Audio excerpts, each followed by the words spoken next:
عاجل. وزارة التربية تحدد اشتراك التلاميذ والطلبة في الامتحانات الوزارية للعام الدراسي 2024.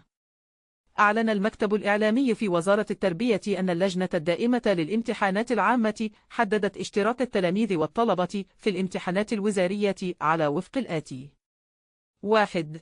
يحق لجميع تلاميذ الصف السادس الابتدائي المستمرين بالدوام للعام الدراسي الحالي الاشتراك بالامتحانات العامة الوزارية. 2. يحق لطالب الصف الثالث المتوسط والسادس الإعدادي بفروعه كافة الاشتراك بالامتحانات العامة الوزارية إذا كان ناجحا في جميع الدروس أو مكملا في درس واحد أو درسين أو 3 دروس في درجات السعي السنوي بعد إضافة درجة القرار، وهي درجات فقط. داعيا المديريات العامة للتربية تبليغ الإدارات المدرسية كافة للعمل بموجبه.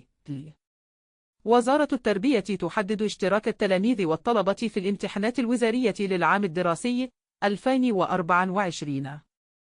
أعلن المكتب الإعلامي في وزارة التربية أن اللجنة الدائمة للامتحانات العامة حددت اشتراك التلاميذ والطلبة في الامتحانات الوزارية على وفق الآتي: 1. يحق لجميع تلاميذ الصف السادس الابتدائي المستمرين بالدوام للعام الدراسي الحالي الاشتراك بالامتحانات العامة الوزارية.